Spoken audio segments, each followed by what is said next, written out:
السلام عليكم ورحمة الله وبركاته. اللهم صل وسلم على سيدنا محمد. ان شاء الله هعمل معاكم الكرواسون.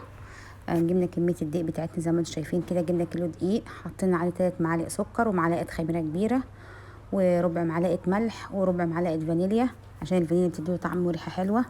وهقلب المكونات الجافة كلها مع بعض زي ما انتم شايفين اهو. وحطيت كمان معلقة النشا بتعمل قوام للعجينة وبتخليها متماسكة وناعمة.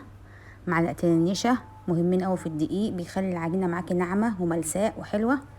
وادي معلقتين كبار زبده كمان هحطهم على الدقيق بتاعنا زي ما انتم شايفين. يبقى انا حطيت المكونات الجافه كلها مع بعض، ملح وسكر وخميره ولبن بودر او حليب مجفف زي ما انتم شايفين اهو. حطيت 4 معالق حليب مجفف على كميه الدقيق بتاعتنا ومعلقه خميره كبيره و3 معالق سكر. وقلبت المكونات الجافه كلها مع بعض ومعلقتين زبده كبار وعجنتهم لغايه ما العجينه تلم زي ما انتم شايفين كده.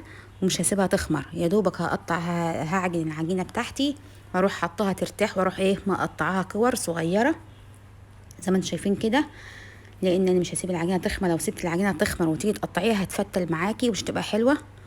ماشي، زي ما انتم شفتوا كده. بعد ما سبتها بقى قطعتها كور ترتاح شويه 5 دقايق كده، اجيب اول كوره قطعتها وهفردها على نشا بدقيق. هكتر كميه النشا شويه واقلل كميه الدقيق وهخلطهم مع بعض. وهرش رشه على الرخامه بتاعتي، وعلى كل كوره هفردها ارش رشه خفيفه وافردها. وبعد ما افرد الكوره بتاعتي زي ما انتم شايفين كده قد رغيف العيش، هروح حاطه عليها الزبده بتاعتي اللي انا عاملاها. الزبده دي كانت مجمده وبشرتها، عايزه تسيحيها برضو وتحطيها، بس الاحسن تخليها مجمده وتحطيها، بتعمل توريقه حلوه في الكرواسون. الافضل ليكي تخلي الزبده مجمده وتبشريها او تقطعيها شرايح وتحطي على كل فرده شريحه زبده. الاريح ليكي بقى اعمليه، بس هي المبشوره احسن يعني. ماشي، وهفرد كل واحده واحط عليها زبده، والتانية فردتها اهي واحطها على انا حطيت عليها الزبده. هعمل 5 طبقات على بعض، حجمهم يبقى حلو وسمكهم حلو. وبعد كده هروح فردهم كلهم فرده واحده. ال5 طبقات اللي انا حطيتهم على بعض بين كل طبقه وطبقه هحط شويه زبده، يجي معلقتين زبده كده زي ما انتم شايفين او معلقه ونص على كل طبقه هفردها. هروح حاطه الزبده بتاعتي واروح مغطيه بالطبقه التانية بعديها. بقى هعمل كل كميه 5 طبقات على بعض احسن. بعد ما احطهم بقى على بعض هروح فرداهم، مكبره الفرده بتاعتي تكون ارتاحت، العجينه بتاعتها تكون ارتاحت بعد ما فردتهم كده نص فرده. وحاطه بينهم الزبده. الزبده دي بتعمل توريقه وبتعمل طبقات في الكرواسوليكي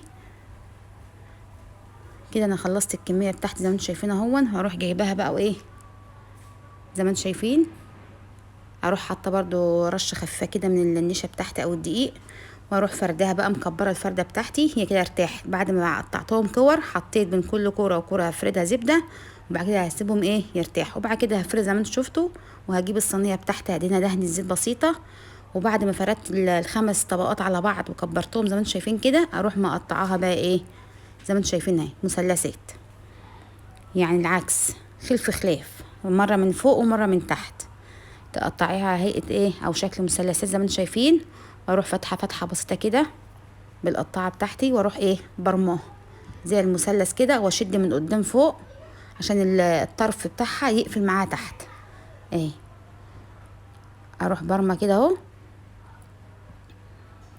واروح لما لفه واروح مطوله الطرف بتاعها عشان يمسك فيها وهي من تحت زي ما انتم شايفين قدامكم.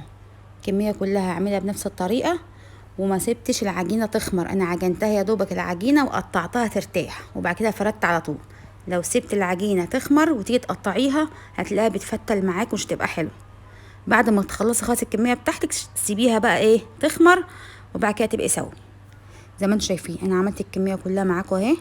فردتها برضو بدقيق ونشا مع بعض، مقلبه نشا اكتر من دقيق مع بعض، يعني حاطه كميه النشا اكبر من الدقيق. النشا بتعمل نعوميه للعجينه وملساء، وبتسهل معاكي في الفرد ومبتخليش العجين يقطع معاكي. وبين كل طبقه وطبقه بحط زبده زي ما انتم شايفين اهو. وبعد كده اسيبها ترتاح وخلاص الكميه التانية، واروح مديها الفرده الكبيره ومقطعه. بعد ما سبتوها بقى تخمر، بعد ما قطعته وحطيت في الصواني بتاعتي سبتها تخمر، ورحت جايبه نص كوبايه لبن على معلقتين قشطه على معلقتين سكر ودوبتهم في بعض حلو، ورحت دهنه الوش بتاعي. انا ما بحبش ادهن البيض، اللي عايز يدهن بيض مع اللبن يحط، كل واحد وكيفه بقى. انا عملت اللبن على قشطه على سكر، وبتهدي الفرن بتخليه على 180 بس، تحت وفوق مع بعض شغالين، وبيديكي التسويه الحلوه دي زي ما انتم شايفين. مطلع ما شاء الله مورق وجميل وكفايه طعمه وريحته. وجبت بقى شويه نوتيلا ورحت ايه حاطه فيه من جوه، يعني فتحته من جوه ورحت حطاه في قلبه، وبعد كده حطيت شويه على الوش زي ما انتم شايفين كده. اللي عايز يحط بس على الوش يحط، اللي عايز بقى يحشي جبنه يحط هو قبل ما يسوي وهو بيقفل في العجينه يحط. انما الشوكولاته او النوتيلا الاحسن تحطيها بعد ما تخلص، لانها بتنحرق في الفرن.